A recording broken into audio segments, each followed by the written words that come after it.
Welcome back, guys. Welcome back.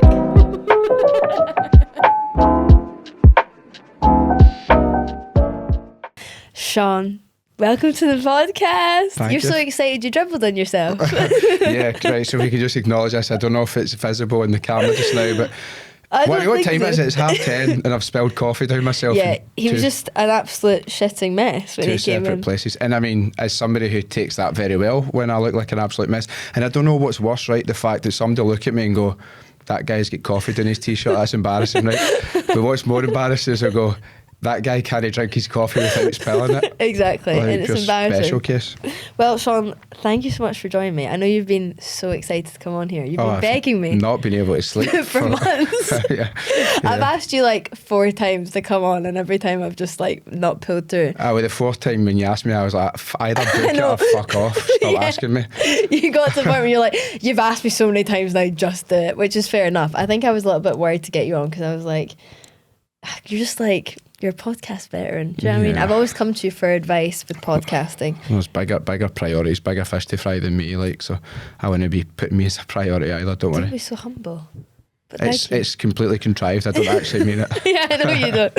Well, I want to start in chronological order of your life Yes. because you're not very, I would say, open about your own personal life.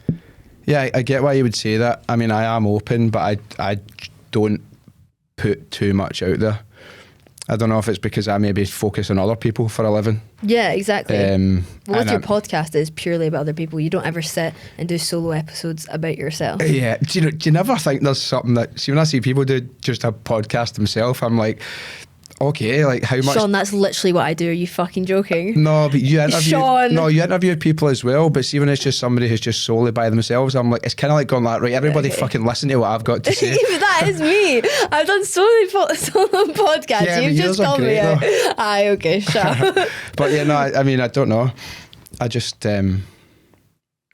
I suppose I don't speak about myself a lot, but You definitely don't. I'll get shit to say.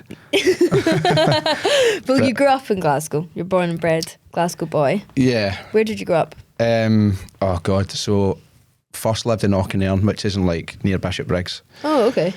And then that was a wee stint in Kirkintilloch. And then when I was 5, my mum moved us to Essex because she qualified as a teacher. I don't know what the deal was back then, if it was maybe harder to get your sort of first job or whatever, or your placement or whatever. But Ivy went to Essex for like 3 years, which I think that set the tone for me moving abroad. You do look like an Essex boy. I know. Every joke that you could possibly crack, I've cracked already. I look as if I've been kicked through the extras department at The Only Way is Essex. Oh, you can see it, it's ripping at you. I see the Essex never left you. I've made them all. But I think it set the tone because this sound like a pure old man, but there was no Skype, FaceTime, internet. Social media, there was nothing. You are old. I know, but so we were in this completely different place, and although it's only the southeast of England, it's so different culturally, even climate, like the weather was so that, like everything was so different. And although it was difficult, we loved it as well. We were there for until like 1999, and then we moved back up. And from then on, I think I was always kind of a wee bit like, there are other things out there. I would or other places that you can be, and I always had this sort of love Glasgow more than anything. But I always had this kind of itch to be somewhere else, which I ended up doing, which I'm sure you probably asked me about. So did you grow up with just your mum? Yeah, just my mum. And She had me at 18. She had you 18? 18. I didn't know that. Yeah, and I mean, we'll get this out the way, do you know? Because why not? Why not say it? So. I don't. Sounds so cringe to say this. You don't want to say the word dad because it suggests affection and warmth. You don't want to say the word father because you sound like you're American or Darth Vader or something. So it's like trying to find this, papa. I don't know what you want to say. Papa. A very awful person. And not to go into too much detail, but my mum was kind of up against it, and it was pretty difficult a lot of times, but she did so well, put herself through uni, worked multiple jobs, brought me up, and so that, I mean, that had its challenges throughout kind of growing up, but I think it's a fundamental part of who I am, or who I kind of went on to be, or how I was raised and what my kind of life looked like. Because now as an adult you can look and go, that was very, don't want to say abnormal, but unique. I didn't really know anybody who had a kind of, I don't know, a family dynamic like I did. But I think overall it kind of went on to actually benefit me. Did you ever have any contact with your Never. person? Yeah, never. Which is absolutely for the best. But you also had a different father figure. You had your grandpa. Still do Yeah. have your grandpa. You're Still like do. I'm favourite person. going to take him for lunch after here. Oh, lovely. Yeah, aye, he was great. Do you know what? I've got a really lovely memory when I was like, I must have been like 6 or 7, and you start to become conscious of, oh, my family setup is different from everybody else's. And looking back, it probably did feel the absence at times, or just not having that general figure. And we were in his car, and I think I've just turned to him and said, actually I've got another funny story as well, but I was like, how come I don't have a dad? And I think he could see like a bit of sort of consternation, a wee bit of sadness in my face. And then he's been like, I'll never forget it, he's like, dads are like stinking, and they'll be sitting about in their pants in the house, and you know, they're grumpy and all of this. And he's like, do you want that? And then I went, no. And he's like, but do you like just hanging about with me kind of thing? And I was like, yeah. And he's like, and do you have fun when we're doing stuff? I went, yeah. And he's like, so do you still want one? And I was like, nah, it's fine. Aww. And it kind of realised that, I mean, don't get me wrong, there was times when they still feel that absence because he can't be there all the time, my uncles couldn't be there all the time, but they did their best. I could probably sit here and level criticism and go, we didn't do this, that and this. But they really pulled through when they had to. Yeah, for the most part, yeah. And probably I would rather look and be like, well, look at the things you kind of did do for me. But I just really wasn't fazed, because I remember, I don't know if I'm speaking out of turn telling this story, but basically when we moved back from England, my primary school teacher taught my mum, my auntie and my 2 uncles, like he taught them all. So there was this wee thing of, oh, you've got our old teacher. And one of my uncles was like, as my Uncle Paul said, oh, do you know your Uncle Brian once was misbehaving in the class, and the teacher got his collar and hung him on the back of the door as punishment. So I was like, no way. So I had basically, maybe I'd been like filled in on something, sort of dad situation, and I think they were all a bit worried about me. How's he going to take this? Because I still am, but even then a very thoughtful, deep, wee guy, but just wouldn't show it. But I think they kind of knew that.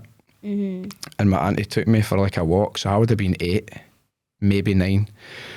She took me for a walk around the block, and she's just talking for ages and explaining stuff and being like kind of going through things, and she's quite pensive and a bit worried, like how's he going to take this? And then she's stopped after maybe 20 minutes of speaking at me. She's like, but look, have you got any questions, you can ask me anything, and I'll tell you the truth, I'll tell you the answer. And I went, yeah, I've got a question. So after this 20-minute monologue, and she's looked at me, she's come down to my level, and I've looked her in the eye and I went, did Mr. O'Donnell really hang Uncle Brian for the back of a door? And I think at that moment they were like, this wee guy really doesn't give a fuck, like, just leave it. He's not traumatised, he's fine. So I mean, it did bother me at times, but overall I'm like, I didn't really lose out, because I think I had so much more anyway that a lot of people maybe wouldn't, that just by the by now. I want to go back to your time in Essex, because I remember when we met up not that long ago, you were telling me that it was around, you were hanging around people that were like, the only way is Essex. Am I wrong? No, I forgot about that. So I remember you told me some story, and I was like, kind of what? like, oh, pure. I'm gonna look like Martha for Baby Reindeer, like a pure stalker now, as I go on to explain how I learned all this. So it was one of the kids in the school, because my mum taught in the school that I went to, and one of that she taught this wee girl, and the wee girl's mum and my mum became dead friendly, and they were really good to us, and I would get dropped off there to go to school. I need to watch how much I'm saying here. I'm kind of giving away names or anything like that. But I remember getting dropped off, because my mum would go to work dead early. So I would get dropped off at their house, and they had like the big Jeep and the Merc outside. The big so they were rich. Yeah, they were rich. Big detached house. They'd fucking Sky. To me, that's you're minted. Oh if you yeah, had Sky. you're minted if you have Sky. Aye. Back then, 100%. I never had Sky. And their house was full of cans of juice, like different kinds. And I'm Wow. like, wow, you must be so rich. Because normally, like, you just have like a few cans. They had every juice you could imagine. It was like a shop. It was nuts. But I would go in and in the kitchen would be like all these guys in leather jackets and gel back hair and earrings, and they just looked pure tough. And I was like, because I grew up just all around women, I was so fucking intimidated by this as well. I was like these guys, and I've got this clearest memory of them watching Don't Speak by No Doubt had just come out in the charts. That's how long ago this was. And I've got this memory of being in and just kind of observing them and looking at them and being like, what? My 6-year-old brain didn't know what a gangster was and had never been introduced to the sort of concept of it. Looking back, that's what they were. And I looked them up a wee while back, and just on Facebook and stuff, and they're we are the only ways Essex people, and all their parents and families, and I was like, the TOWIE people were all children of gangsters. That's why they had like all that money and like wealth and nightclubs and bars, and now it makes People sense. People are going to lap this up for you. And it could have been me. I could have also been one of those wee I'd have been on like the fringes. I'd have been like you would have been a side character that comes in occasionally. I'd have been the wee gimp that carried our bags or something like. Have you ever thought about going on reality TV? You do a lot of TV. Yeah, I get asked all the time. Have you ever been asked to go on Love Island? Yeah. That's people, some Love Island casting producers like, fuck off. No, you never. But I get messages for like the ITV accounts. In fact, actually, there was one. It's like, I can't remember what it was. It's like with a tick, and it's ITV, and there was something else saying, would you be interested in? You can get fast tracked in applications, and like absolutely not. I would like to do some reality TV. Did I ever tell you about the hotel one that I got asked to do? Yeah, but tell everyone else, because it's really, really good. Yes. And I'm sad that it didn't happen. Me too. I don't know what would have happened. Been class. But I'd always kind of said no. If it's, I just feel like you can't go on the BBC or ITV and like make the argument of why we should change from first past the post to a proportional representation voting system, and then like a week later be like to some fucking lassie from Bristol, hi, can I pull you for a chat? Like, so true. Amongst other reasons, that's not even the only, but that's just, it's not your vibe. It's not my thing. I could, sorry, if I saw you in Love Island, I'd be pissed with myself. But I'd be raging as well. I can't hide it in my face. Again, not that this would ever happen, or I'd ever even consider it, but I would be sitting, they'd be having a conversation, and it'd be some lassie like trying to, think it's funny to be stupid, and be like, I don't even know who the Prime Minister is, and I'd be like, what was it? It'd be written across my face. Yeah, one girl was like, is the UK in Europe, or Spain in the UK, or something mad like that. It was absolutely horrendous. Yeah, you wouldn't be able to stay. You'd leave. I would I just don't think have you'd be able to stay. Face. The hotel one was, I was asked, would I come and do... I probably, maybe it did happen and I was too smart for one gig, so I'll tell you what happened. So casting company or producer gets in touch, here's a show, like, we'd really like to talk to you about coming on it. And the story was, they get 12 contestants, and this was series 2 of this show, so it had happened before, but I hadn't seen this first series, so I didn't know what they were talking about. So it was like 12 contestants, and you go to a hotel and you're part of the hotel staff, and you're set challenges like boutique hotels. And each week or every 2 weeks you go to a different place. So it was like Italy, France, Portugal, Spain, Tunisia, maybe Greece, somewhere else. And so it could be like you're in this team, and it could be, there's an engagement party, or there's a wedding, and you need to get it all done in 4 days. And they called it, how was it they described it again? It was like The Apprentice meets Below Deck. So it was kind of like you're getting these apprentice-style challenges, but it's also a bit Big Brothery. Okay. And so we did had a chat, and they had quite a few, and they were really, really keen. And then at the end, they were like, right, they were like, what's something that would make you stand out? So I said, well, I speak 5 languages. And so I would be able to operate in each of these countries. And then they said something like, what makes you a good team member? And I said to the woman, well, you sent me the wrong NDA. You sent me an NDA for another programme. And I told you about it, or I said I'm telling you about it now so that you don't get your arse kicked, because I could now freely go to the papers, because it was Fred Siriax for First Dates. He was the host. And I was like, I could easily go to the papers. I went, so that shows I have an eye for detail, because I paid attention to what I was reading. And I was like, but I'm a team player, because I've just told you, instead of like flinging you under the bus. But this lassie looked as if she'd seen a ghost, because her job probably flashed in front of her eyes. Oh my God. And then they were like, I think it was to be Channel 4. And they said Channel 4 are changing the format, or they're objecting to something, so we're not going ahead with it. But they're probably filming it right now, and she was just like, fuck this guy, he's going to grass me in.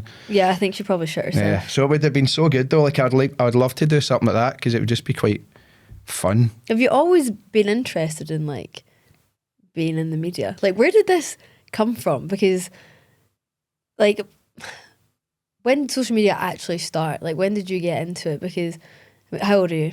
You like to say I'm 33, so you're 33, yeah. So the first thing I ever discovered was Bebo, when I was sitting in a computing class at high school, and I was like, what is this you're on, and why do you keep talking about getting love? What do you remember Bebo? Did you have it?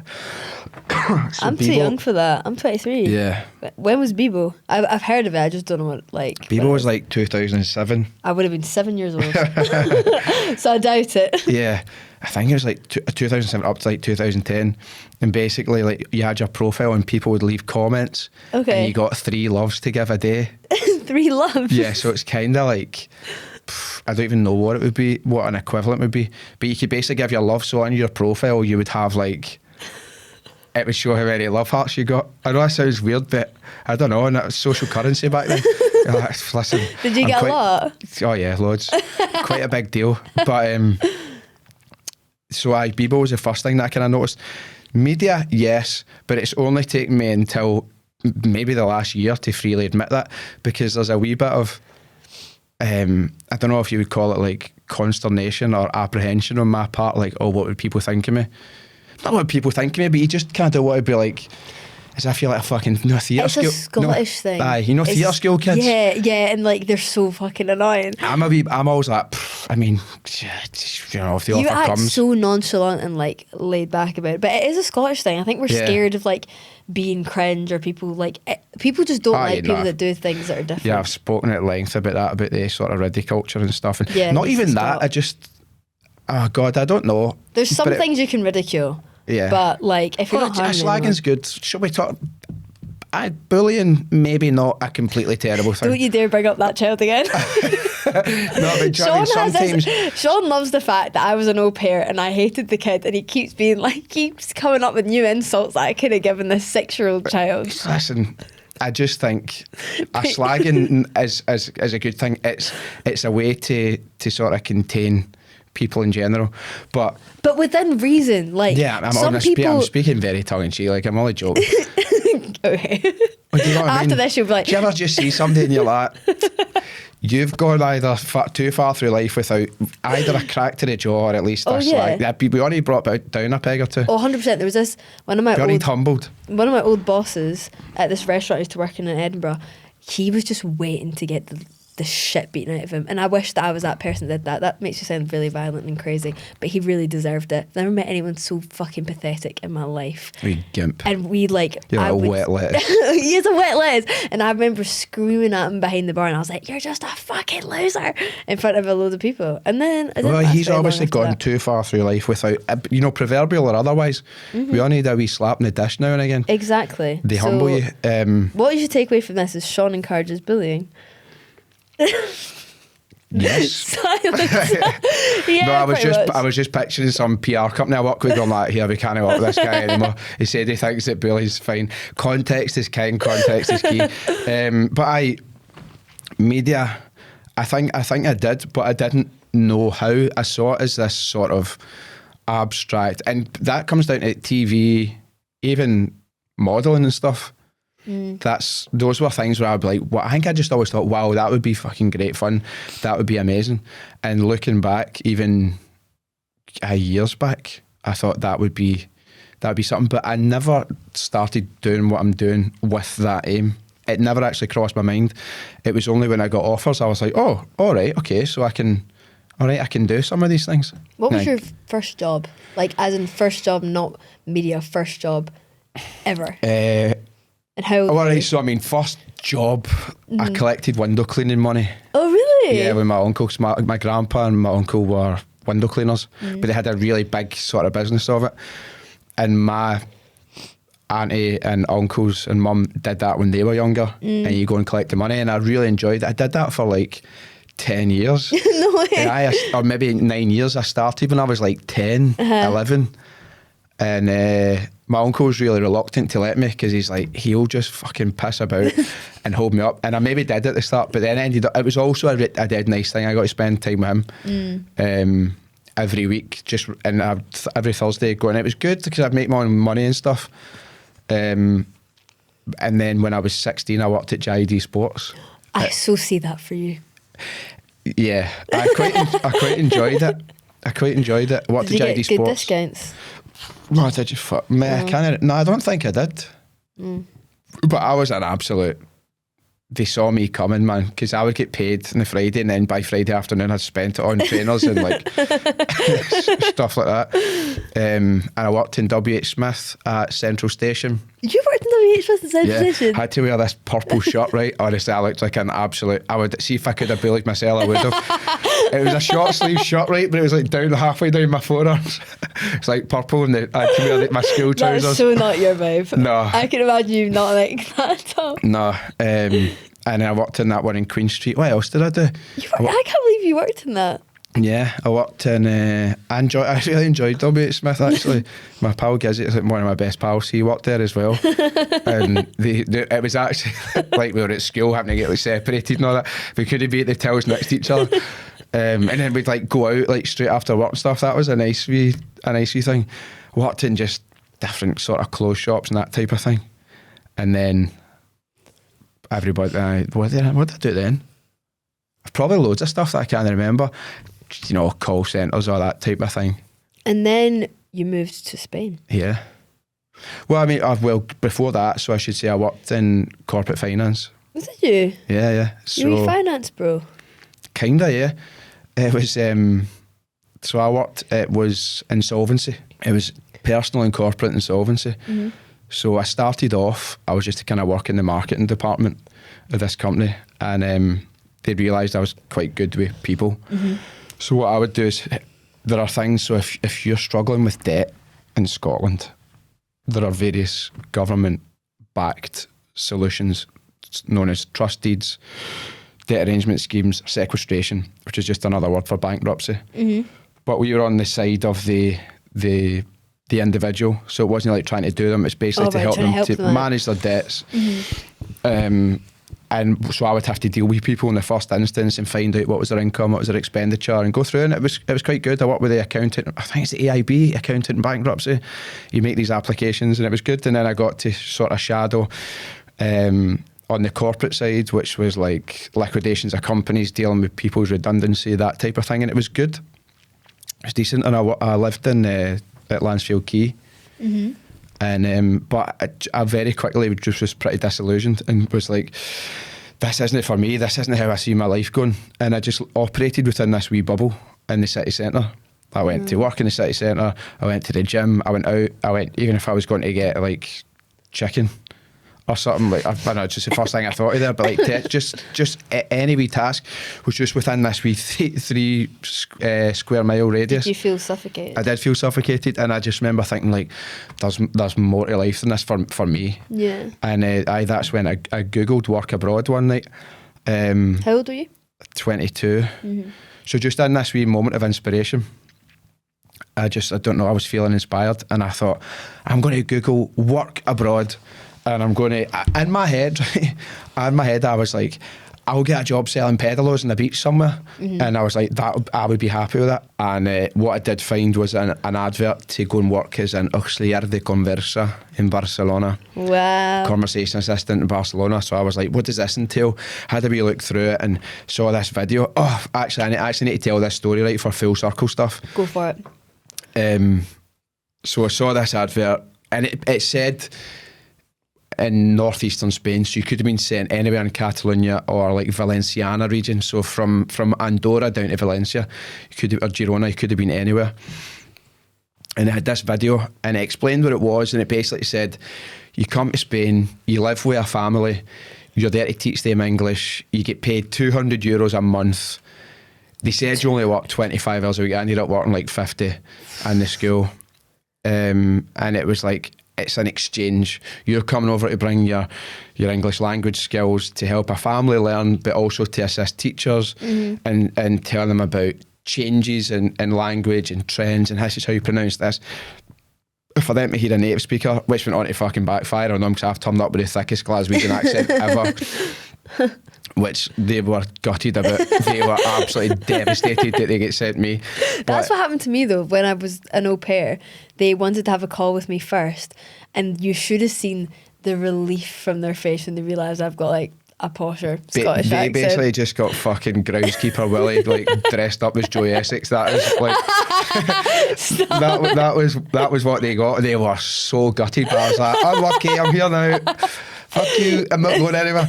But so I'm reading through it all and I'm like, wow, that sounds amazing. And they were like, have a wee look at our highlights video, and it showed you like, so the song was Portugal, The Man Got It All, right? Which is this just pure rousing song. It's just something that's pure like inspiring. I don't know how I would describe it. So I'm watching this video. It's like 3 a.m. I've got work the next day. And I'm like, oh my God, this is it. This is it. This is what I want to do. And it showed you people getting picked up and them all going away with their families and all that. And I was like, this is amazing. So I emailed there and then, like, I'd like to apply for this. And they came back to me the next day saying, sorry, you're a bit late. Like, this starts in approximately 4 or 5 weeks, but you can apply for next year if you want. And I've got rejection sensitivity dysphoria. Like, see if I was asking somebody to marry me, I'd be like, will you marry me? I'm like, no worries if not. Like, do you know what I mean? I'm like, it's no big deal. That as a person, I kind of struggle with that. Not so much now, right? But I definitely did then. But I sent them this email like this size saying, look, here's why you need to have me. There's got to be something, blah, blah, blah. And they came back again that day going, by the way, like, talk about timing. Somebody's just pulled out. We're not going to tell you where in Spain it is, but if you would like an interview, you can have one. They said, we've got a big waiting list, but none have shown the enthusiasm that you did. So I was like, oh, wow, there's a wee life lesson. I had a Skype call a few days later, and they were like, look, we would like to offer you this. Do you want it? And just my life, in a good way, flashed before my eyes. I went, yeah. And they said, well, you need to book a flight before we'll formally offer you it so we know you're actually going to do it. Yeah. So I was like, sound. Went and booked a flight and then went back to him, went, that's it. Left work, left my flat, and 5 weeks later I was on the way to, I got so lucky. So it was in the centre of Barcelona. Oh wow. The streets in St. Anthony Maria Claret, which is like 4 blocks away from Sagrada Familia. You could not be in a more postcard location. And that was it. And I was telling all my pals, I was like, I'm moving to Barcelona. And they're like, yeah, sure, Jen. Like, just not believing me. I was like, no, I'm genuinely fucking moving. And there was a couple of pals of mine that after maybe 4 weeks were like, oh my God, you're not coming back, are you? I was like, no, I told you, like, that's it, I'm away. And it was the best experiences. The best ever. I mean, 6 years. And if I wasn't doing what I'm doing, I would be there. So what brought you back? Well, there was a few things, but I was working remotely. I ended up working for a software company, and I was like an intermediary. So there was sales, but you're also working as like a kind of like a translator between them, because my clients were all Spain. And so it was working remote. So it was like, oh, this is brilliant. I can kind of be anywhere. I can work anywhere. And took full advantage of it. And I was back for a while, just like, oh, I'll see what happens. And then that's when my pal Justin said to me in the pub, well, you should start a podcast on like a Sunday afternoon. And I was kind of intrigued. I was like, why do you think that? And he's like, I think you'd be quite good at it. And I was kind of that way, like, if I get kidnapped or something, I'd be like, so?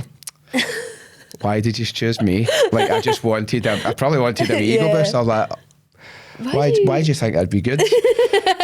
So then he just says that, I don't know. And he said, if you don't, I was like, oh, it's probably a lot of work. And he went, well, I'll set it up. He's like, but I just want you to do it. I think you should do it. It'll be good. And he planted the seed. And it was about 2 months later that I did the first first episode because I had thought about it. And why did you call it Blethered? Chris McQueer has to get credit for that. Okay. He was the first guest I ever had, the author.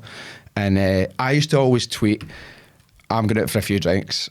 So if anybody's wanting leathered, give us a shout. It was just a wee daft bit of pattern. And we used to always, me and my pals would always say it. So he went, you should call it Blethered. And I was like, that's fucking brilliant. I mean, it's such a good podcast name. It's very Scottish. It is very Scottish, but it's, fuck me. See now, like working in TV, especially Richard Madeley.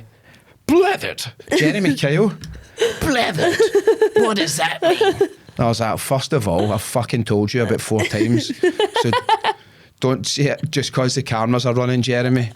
I was so annoyed. Did you see that clip of me? No, I'm going to put it on though so people can hear it. That's so funny. Show me it. Wait a minute, I'll get it. I need to find it. Blethered. So what does that mean? I was remote on Talk TV, so it's with Nicola Thorpe and Jeremy Kyle. He's asked me multiple times, what is blethered? What does that mean? I'm like, well, the word blether is to chat, so blethered is like past tense, it's a colloquialism, it's very Scottish, like it's a Scottish word. And then this was... So what do you make of it? It's a good idea or not? Host of... Is that blethered? It is indeed. What does that mean? We will find out. Blethered. What does that mean? please send me that. Yeah, that is so fucking funny. My producer was like, please, because I put it on Insta, my close friends, my producer's like, please don't tell me that, like going up it up, because I'll need to deal with him, like, moaning about it. But I Blethered, it is a good, it sums it up perfectly, I think. Who's the worst guest you've had on, and the best guest? Oh, God. You can't say me for best guest. Yeah, I've been on 3 times anyway, now. Yeah, God, I saw you have. And I'm about to be on a 4th. Coming up for your 4th. Best. Well, I recorded one with my grandpa. Oh. And that was amazing. He has Alzheimer's and vascular dementia, which brings its challenges. And for us to be able to have that. And sometimes he's in great form and you get him and you're like, if I sat a stranger down, they'd be like, you're making it up. He doesn't have that. And other days you're like, wow, oh my God, that's really upsetting. But for the most part, he's actually brand new, but his memory is obscene. I've inherited that from him. So even now he can tell you in great detail so many things. So that was amazing to have that, for us to look back on our relationship and to kind of have a few wee moments as well. Yeah. Although I reminded him of the time, he didn't remember this, but I wrote him a card in 2014 for his birthday when I was in Spain though. I sent it over and I said, if I could, what was that I said? If I could have a pint with anybody, living or dead, I'd choose you every single time. Aww. But he fucking read this when I saw him and he went, I think I'd choose Jock Steen. What cheeky shit. And I was like, cheers mate. I mean, do you know what, fair enough, I'd probably choose Jock Steen if I was you as well. So that was great to do. Eamon Dean, the guy who was in Al-Qaeda. Yeah. I mean, that was just remarkable. How did that even come about, that you got that interview with him? Because I interviewed Jake Warren, who owns a company called Message Heard, and me and Jake became dead pally. And Jake has made documentaries in North Korea with ISIS executioners, Liberian warlords, Tommy Robinson, EDL, interesting, amazing guy. And his company Create Conflicted, which is a geopolitical podcast which analyses the dominoes, or explains how the dominoes fell to create terrorism as we know it, and jihadists as we know them. And Eamon, I just was fascinated by him, and I did such a good job interviewing Jake that he said you would be brilliant to interview Eamon in like detail. I did. Me and Eamon became pally. We'd go to his house. You became pally with Al-Qaeda. Before I'm Al-Qaeda chemical bomb maker and undercover spy for MI6 and the White House. Fuck? People go. I'd encourage people to listen to the podcast, but basically the first one was 2 hours and was just explaining how his life ended up going that way and why he became a spy, why he defected. And we became dead pally. We'd go for lunch together and like the Anchor Line and stuff, and invited me to go and spend time with him and his family. Cooked me a mushroom risotto and chili oil. Beautiful, lovely, like just got on so well. And then created multiple podcasts. Did a live show at SWG3 with him, where he went into more detail about 9/11 and stuff. And he lived in the caves with Osama bin Laden.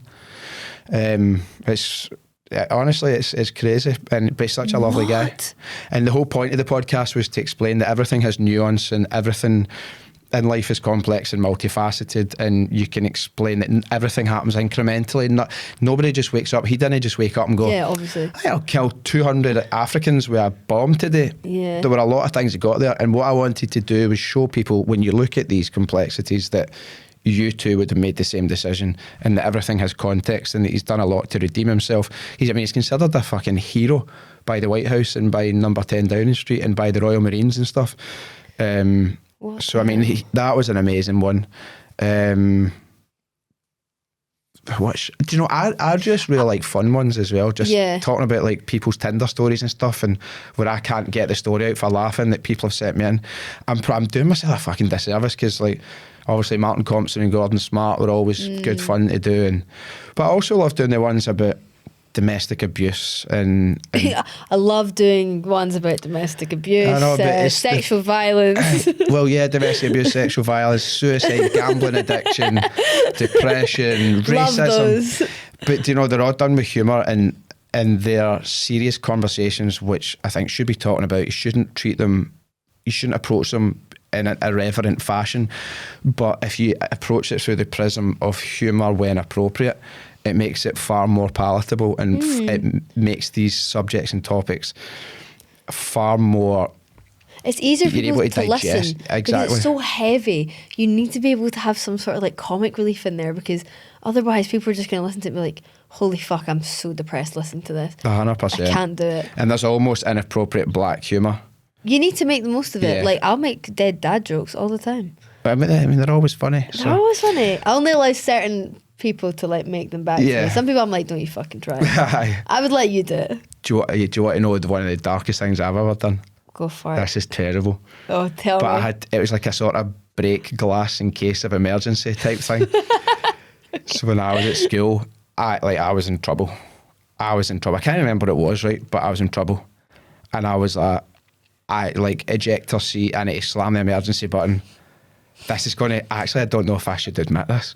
No, do it. Can I just say, right, this is a person who was extremely violent and twisted and evil. Oh, okay. So I was like... I went like, miss, my dad died last night. And I got off with it. Oh my God, shut up. Whatever it was. And I was like, do you know what? It's the only thing the cunt ever did for me, to be fair. Because I was like, I need to get out of this, or I'm in trouble. I'm maybe getting suspended in school. I can't remember what it was now. Had he actually died, or did you make that up? I just made it up. But if I tempt fate, like... But honestly, valid. If he was a raging piece of shit anyway, well, yes, he might as well be dead. Exactly. I feel like I'm going to get into trouble for this. Please don't tempt fate. So I mean, like, but I mean, God, that's dark. But do you know what? I'm being honest. That's all I want you to do in this podcast. I'm being honest. I'm not holding it back. So. Fucking I did not expect you to admit worst that. podcast guest. Well, I remember you did tell me about one that you didn't even end up putting out. There's a couple I just wouldn't put out. I wouldn't say out of respect, but I think. But here are their names. Yeah, there was one. Oh my God, there was one who messaged me the night before to ask what we'd like to chat about, and I laid it all out, and then just turned up very intoxicated, and when I was asking questions was so hostile, and I was like, sorry, like, was I texting somebody else last? What are you asking that for? I was like, what? We've pre-agreed this, and then I just didn't put it out. Did he ever message you about it and say, like, yeah, why we had a bit of an argument at an event. Ooh. But I mean, like, who fucking cares? He showed up intoxicated, was hostile in your environment. That's it. It's your podcast, you can put out what you want. Yeah, and there's a couple others that I've pulled because information has come to light where I've been like, I've been like, you've been quite misleading with me. Oh, really? Yeah, and I've had to take it down because I'm like, you're gonna make me look daft. I had my first person message me the other day asking for me to take their podcast episode. Did they? Yeah. Why? To be fair, like the stuff that they were talking about, like, you wouldn't want people listening to that. like you wouldn't want. Like it was a very, very good episode. Like, oh, is this the one that I listened to and I was like, yeah, you know exactly what I'm talking about. Yeah, I know the one. But yeah, and I was like, I completely respect that. Like, obviously, I'll take it down. I'm not going to keep an episode up if someone doesn't want it up. Do you know what I mean? Yeah, you've got like an ethical sort of responsibility. Yeah, and like this person was really worried to message me about it, and I was like, that's no issue. Like, what happened? Did she just come to her fucking senses? Because I remember listening and going, wow. Oh my God. But like, I also appreciate the honesty. Like, it was a very, very good, open, raw episode. Also, like, I was not expecting it to take the turns that it did. Like, I mean, like, you remember, like, straight off the bat, it was like 0 to 100. It was like, hey, welcome to podcast. Well, anyway, here, this happened. I was like, whoa. Yeah, I remember listening and saying that's somebody who's not thinking clearly and who's not thinking straight. Gonna have to cut that out, Sean. She's probably gonna listen to this. No, we can keep it in because I get it. I mean, she would probably be the first to admit that because she's asked you to take it down. Yeah, that is true. I wasn't looking at it from a prism of like being judgmental or unkind, no, but just observational. And I was going, that's not somebody who's in the best head space. No, don't say that because now I feel like you've not, because badly. Also if somebody comes to you and says whatever they say and they want to put it out, it's not up to you to go actually, I'm just going to overrule you and remove all autonomy and tell you that you actually don't know what you're talking about. Like, you kind of have to go with people in face value. And if she then comes and says, I would like to take this down or whatever, then you respect it. And it would be frustrating because you're like, oh, that's my work. But yeah. It's a rock and a hard place, but I think you did the right thing. It's not like I paid for a studio or anything. Like, it was in my house and everything. Like, I think I'd be annoyed if we came away and then you text me being like, here, like, can you just waste that 150 quid? And just, like, I would never. Put out that episode. There are people who are often like to me, do you want to just send me over and I'll have a listen? And I'm like, no, that's not how this works. I think I've sent the episode to pretty much every single person. Before publishing it? Yeah. Nah. I knew that I shouldn't have done that. Because that removes all, I think, it doesn't remove all integrity, but it compromises it. Yeah. And that's not how it works. This is not a collaborative thing. Yeah. You're a guest or somewhere. And don't get me wrong, like, there's times when people have come to me and said, can you take this out? And I'll always be like, yeah, okay, of course. Like, I do want this to be, although it's not a collaboration, I want it to be collaborative in a sense, and you just want to create something that entertains people and everybody's happy with. If somebody says, look, I said this and this could impact a legal dispute, or if they give a sort of a fair reason, then you're like, aye, okay, of course. But if they just kind of go, I don't like that, we remove that, and it's like, now it's not so clear cut because I'm creating something, and when you're editing it, you're putting your own spin on it, especially when your intro and your sort of conclusion, your outro, it's all part of a sort of artistic expression, not to be all fucking Yoko Ono about it, but it's like, it is true. It can then compromise and I've impact had that happen before where someone wanted me to cut out so much, and I was like, there's not actually any point. I'll just send them back a picture like that. There's your response. And this is going out. But yeah, I was quite annoyed because it was like all the good stuff that they wanted taken out. And I was like, I've just wasted my time here. And like, when I watched it back after I cut everything out, I was like, this is just shit. Yeah, there's nothing. Like, it's shit, but I just put it out anyway because I was like, I need to put something out, and like, I've missed a week already. But it is exhausting. Like, yeah, it's tiring. Especially when some people are just so fucking annoying. So fucking annoying. Yeah, and I say that as one of the most annoying guys ever. Like, people irritate me. But that is one thing. Like, I've told, like, not to blow smoke up your arse, but you already know this because I tell you all the time. Tell me again. I don't know what I would do about Sean, because Sean and I met 2 years ago. Is that not crazy? Yes, time flies. Holy shit, yeah, 2 years ago. Because, long story short, we got introduced through someone, and I ended up coming to a podcast studio or something. Your old podcast studio. Yeah, old one, yeah. And we just hit off because also you were speaking to me in French and like all these different fucking languages, and I was like, this guy doesn't shut up for a start. And also, no, you can't get this arsehole to shut the fuck up in English, never mind in French and Spanish. Yeah, literally. And like, I think we already followed each other on Instagram or something, and ever since then you've just been like such a huge help in like push for me. Like, I really don't think I would have like been able to keep going without you, like your voice of reasoning, and also just telling me to like shut the fuck up and get on with it. That's nice to hear. That there've been people that have been really good to me, starting out and giving me encouragement and stuff, and you kind of want to pass that on. Yeah. They don't want to be somebody that pulls the ladder up behind you. I think there's room for everybody. There's enough opportunities. I don't agree with that. Some people need to shut up. Well, yeah. Some people don't need a podcast. Yeah, I think there's that. But overall, in general, and but I just I admired your drive and wherewithal and desire to kind of do what you do.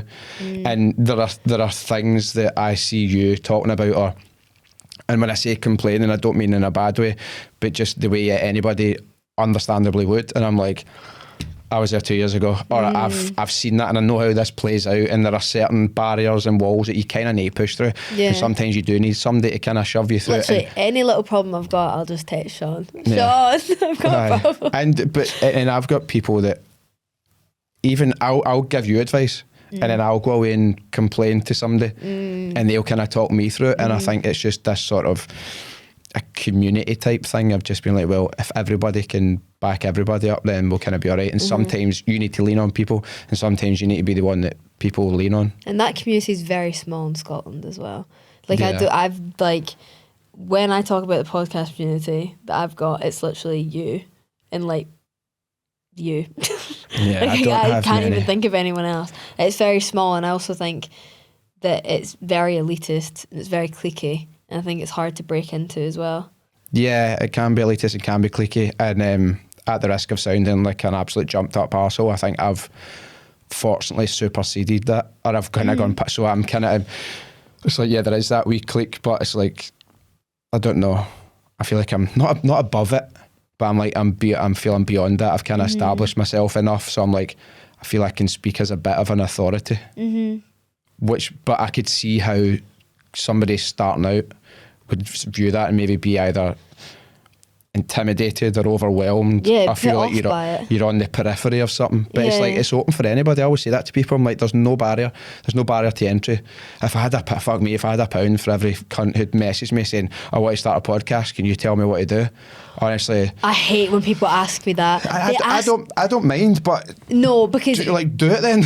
No, but some people it's annoying. Like, other times I appreciate when people are like, oh, you've inspired me to start a podcast, and like, I'd like to do this and that. Like, but when they're asking me, tell me what to do, it's like well, I always say, do you want me to just like what do you want me to do? Like, that annoys me, because it's like, well, you need to actually be able to like think for yourself. You can't like get me to sit and write everything out. I've had people like continuously ask me like, what about this, what about that, like what camera, what this and this and this, and that, like, I understand it. Maybe I sound like a raging cow, but yeah, you've got Google's free, and also like you have to, like, I can't do everything for you. I think I always just if somebody asks me, I'm like, of course, yeah, I'll tell you, but then you never even go do it. Yeah, nobody actually follows it through. No one follows it through. There could be a whole litany of reasons for that. But I always say, I say to people, I'm like, it's simple, but it's not easy. The steps are simple, but it is not an easy thing. And to continue, I find that a lot of people maybe see some of the perks of the job that you get, or the sort of wee, what do you call them? The wee benefits that you can kind of get. Let me tell you, I've had no benefits. I've had no perks, no benefits. I've got too many benefits. Yeah, he's having a great time. He goes to Tux, like, black tie events all the time. I have to keep knocking benefits back. Nothing. I'm just skint, spending money on studios. Not got enough time. But I think people see that and then you go, I want to do that, and then because that doesn't happen straight away. Yeah, I've been doing this for 5 years. You have to just do it for the love. Yeah. I sound so wanky, but do it for the love of the craft. But you have to and I do love the craft. Yeah. I do genuinely enjoy it, but it would be nice to, like, get some fucking money from it. Do you ever think you're maybe just not that good and that's why? Go fuck yourself, son. Fuck off. Absolutely joking. I just had to say that. It's funny. I knew you were going to say something mean at some point. Yeah. But the thing is, I think it's easy to get caught up in that and be like, I'm really shit, and like, that's when you have to, like, go to your friends for, like, validation and being like, no, like, you actually are good at what you do. I think that's just that's part of the human experience. Mm-hmm. Nothing wrong with that. We all need picked up at times. Exactly. And I think keep that in mind when someone needs picked up, and you're in a position to be able to give them that. Yeah, completely. If that makes sense.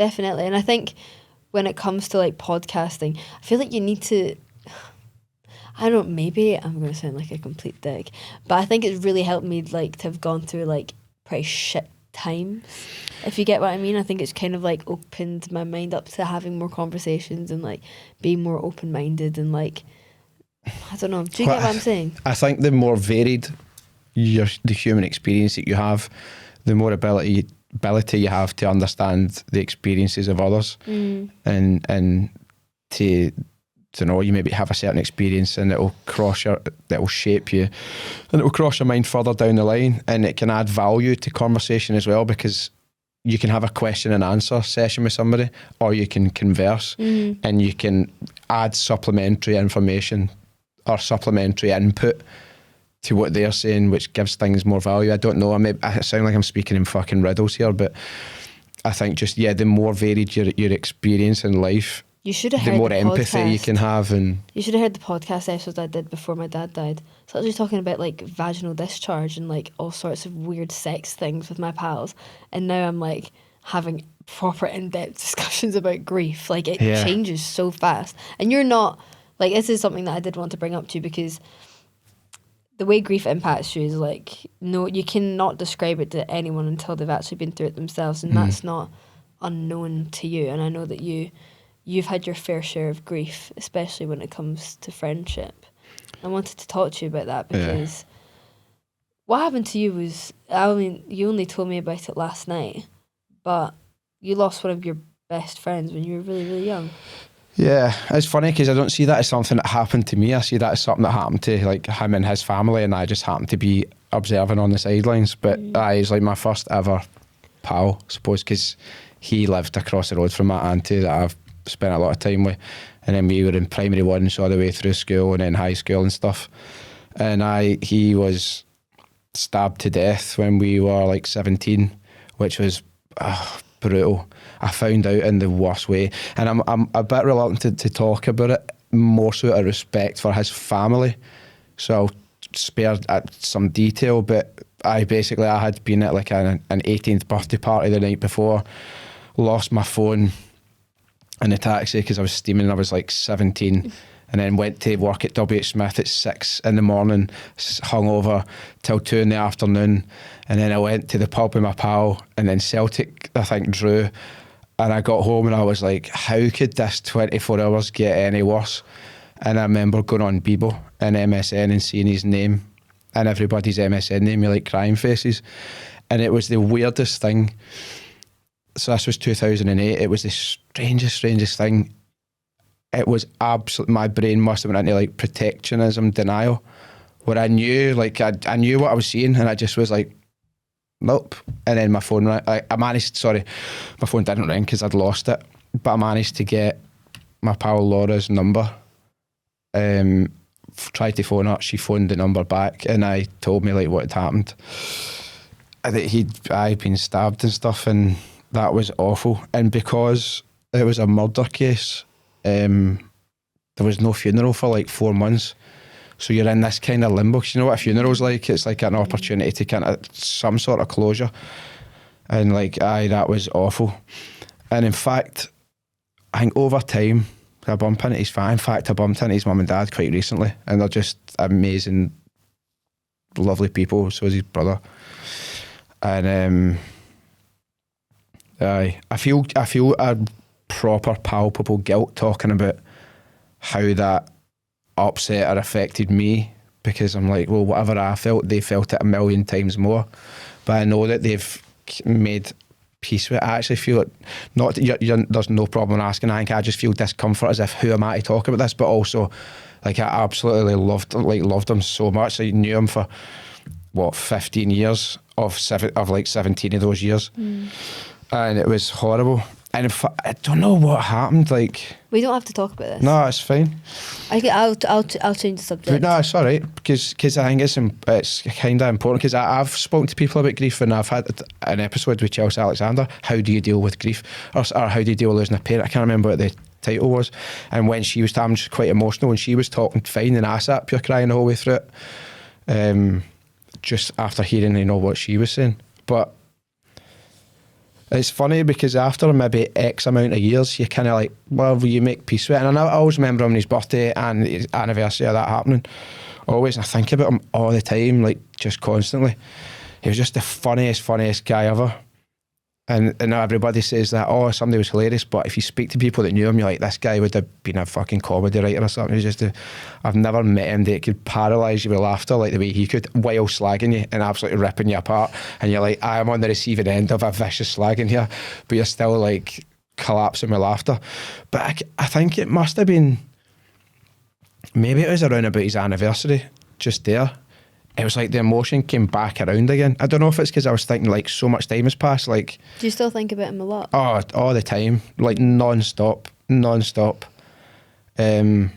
I get really upset, and I think I was driving, which was strange because I thought that had passed.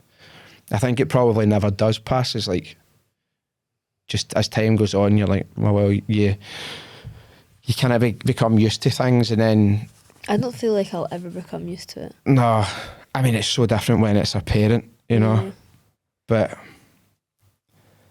yeah, I think it's still a loss. Yeah. You lost one of your best pals at only 17. Yeah, I think because now 50%, that was like half a life ago. Yeah. And I think I was just think of all the stuff I've done. I've learned 4 languages. I've lived in 2 countries. I've fucking changed career. I've become pals with Eamon Holmes and Peter Andre. And there's all these things, and I'm like, how brutal, like how fucking cruel. But it's life, innit? Yeah. Not to say, oh, what, someone was murdered, their life ended. That's life. I don't mean that, but it's like you kind of I have got no choice but to get on with it. But yeah, I love him and I miss him. I really do. Would you do more episodes on grief and more work? Yeah, absolutely. I think when it's appropriate and fitting and right and natural, like I would never take a subject and go, right, what can we get out of this? Yeah. And it's more, I tend to find with a lot of episodes, I have an encounter or I see somebody talking about something, or I can maybe come up with an idea and I think this person would be great to add to that. And yeah, absolutely would. Maybe you'd be good to I've do always that. wanted to do more stuff with grief. I just didn't really know how to go about it, and I wanted to go about it with people that I felt comfortable doing it with. The reason we're doing it with the one I did with Chelsea, which was so impactful, and the messages that you get from people as well are like, this sounds as if I'm being a wee bit contrived here, but genuinely humbling, because you're like, wow, like to be able to have something you create to have that lasting impact on somebody. And I think I said in the intro, I was like, I would just feel as if I would like this to be a bit of a blueprint. And it doesn't even have to be a blueprint for people navigating something that's never discussed, but more so, well, here's the conversation that we had in every episode of Blethered is like that, where I'm like to people, I'm having a conversation and you're invited to come in and listen. So it's never done in like a pure cheesy radio style. Or the way a lot of podcasts are, I switch off to a lot of podcasts because they're packaged as like TV, but in audio. And the way I like to hear them is more so, well, it's 2 people having a conversation. There's no take 2. Yeah. There's no like, let's try that again. It's not to be perfect. Like it is what it is. That's why if a phone rings or something, there's an interruption, I'm like, it's fine. It stays in, because I think that then makes people realise you're listening to a real conversation between 2 real people, and 100% of the time I'm deeply fascinated and interested by the person that I'm speaking to, and I think that then gives it an added layer of enjoyment or appeal, I don't know, where people just think, yeah, and I speak to the listener.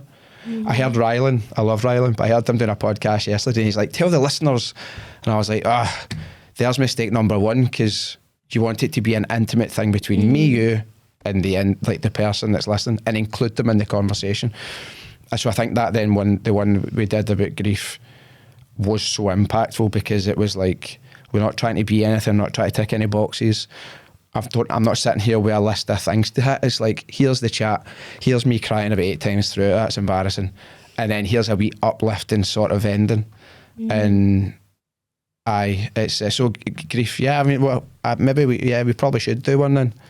because again, we'll laugh the whole way through it, and that's the thing. You get through this laughter, dark humour will come through. Aye, but you're just penetrating and getting through to people, which is like, is no easy thing to do. But to give myself one pat in the back, I've fucking cracked that. Like, I can cut through and connect with people. I think so, because like whenever I've been sad, I've talked to you.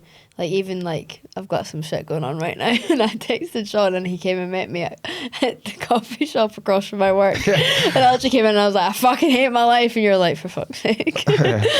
But it's natural. Like we all have that at times. You just need to have that pressure release valve, don't you? We're gonna go and end this on a lighter note. What do you have coming up that's exciting?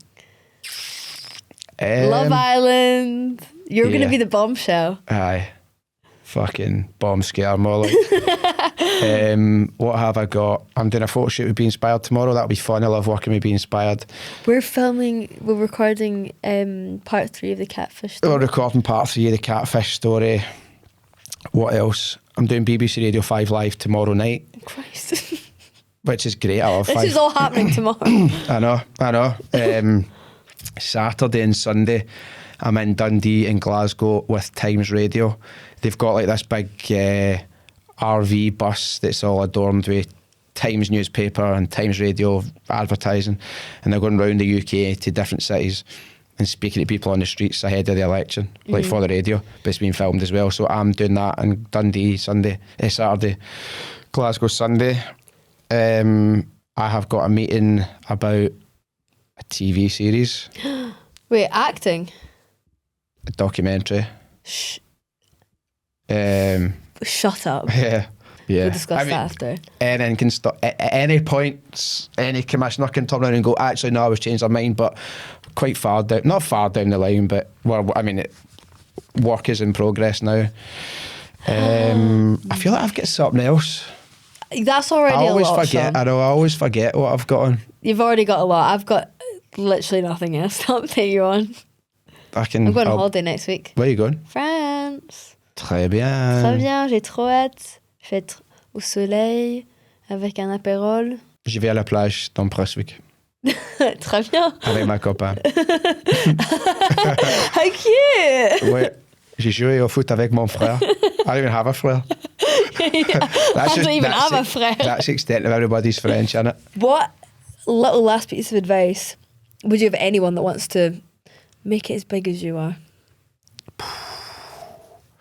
Go to the gym as much as I do. No, hit the sunbed, go to the gym. Excuse me. Get a little bit of Botox. I had a sunbed about 5-6 weeks ago. You're such a fucking not a liar. You are a liar. I've just got sallow skin, that's all. Just blessed.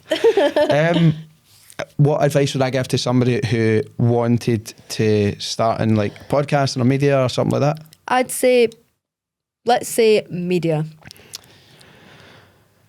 I would say and I will expand upon this because it's like the pure biggest cliche, meaningless phrase ever, but be yourself and be confident and comfortable in that, because I think everybody's strength is you are uniquely you. And if you try and replicate what someone else has done to a T, then it's not going to work because that's them and you are you. And it's like, don't be afraid to express yourself. I express myself in the podcast even through the music choice at the end, or the style of the intro, or the way that it's written, or even silly things like saying at the end, like, love you. That's me, and that's just me expressing myself. And the right audience will find you, attach themselves to you. But it's most importantly, be yourself and enjoy what you're putting out. And don't look at somebody else and think that's what they've done that's worked for them. Of course you can borrow things from people. I borrow things from people all the time, stylistically, in terms of structure, and I think, oh, I really like that. I'll add that to me. Well, you take inspiration from it. Take inspiration, but be yourself, and because there will be people that really, really like you. Unfortunately, you'll find out there'll be people that really don't like you. There's nothing you can do about that. And the more you raise your head above the parapet, the more you're kind of there to be shot at. That's the way it goes. And you also kind of have to accept that. You can't be like, well, everybody needs to love me. If you have people that say they really like you, unfortunately, they're going to be detractors as well. But in that long-winded answer, I would say, be yourself and create what comes naturally to you, because you'll be surprised at how many people actually really like it. I know I was. Sean, thank you so much. I Merci feel very beaucoup. surprised. De rien. Oh, merci. You feel surprised? Yeah. At what? At like how good this went. Which camera can I look into to show my disgust? No, I'm surprised as well. That was just me being cheeky. I just wanted a reaction from you. No, I knew that it was going to go well. But yeah, thank you so much. I feel inspired coming away from this episode. And that's why I do it. Fuck off, to inspire the younger generation. You're so old. Bye. Au revoir.